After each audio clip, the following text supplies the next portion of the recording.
Dalam setiap upacara yatnya, tentu seringkali didengar adanya suara genta. Mungkin tidak banyak orang memperhatikan apa yang dapat diharapkan dari suara genta itu. Sebenarnya yang diutamakan dari genta sebagai pengiring pujastawa adalah getaran magis spiritualnya. Secara religius, genta dipandang sebagai senjata Dewa Iswara yang berkedudukan di arah timur, dengan aksara Sang, atau Sa, yang merupakan aksara suci pertama dalam dasa aksara.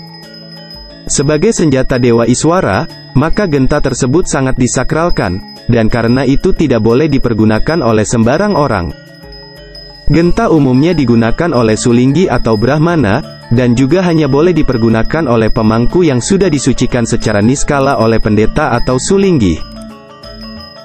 Sebagaimana sudah dijelaskan, suara genta adalah stana Sang Hyang Widi dalam perwujudannya sebagai Iswara.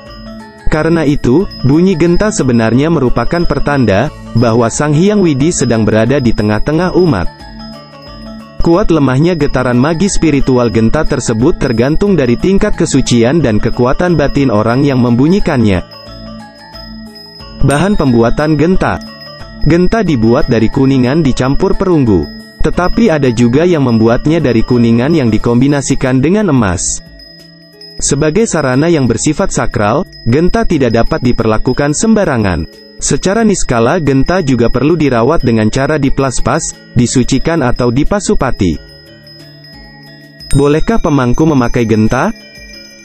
Pada waktu melaksanakan tugasnya ngantep upakara, ternyata belum semua pemangku mempergunakan genta. Dengan kata lain, ada yang memakai genta, tetapi ada juga yang tidak.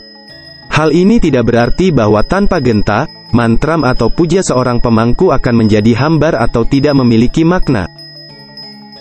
Dalam Lontar Kusuma Dewa dijelaskan bahwa, saat melaksanakan tugas, pemangku patut menggunakan genta, karena denting suara genta sebagai perwujudan bayu, ucapan mantram sebagai perwujudan sabda, dan konsentrasi pikiran sebagai perwujudan idep dari konsep triguna, yaitu hakikat anugerah Ida Sang Hyang Widiwasa kepada manusia. Anugerah itulah yang patut disyukuri dan dipersembahkan kehadapannya ketika pemangku memuja beliau. Dalam Lontar Prakempa juga disebutkan, bahwa bunyi atau suara mempunyai kaitan erat dengan panca mahabhuta yang masing-masing memiliki warna dan suara, kemudian menyebar ke seluruh penjuru bumi, dan akhirnya membentuk sebuah lingkaran yang disebut Pangider Buana. Jadi pada dasarnya seorang pemangku tidak dilarang, tetapi memang dibenarkan memakai genta dalam setiap ngantep upakara atau banten.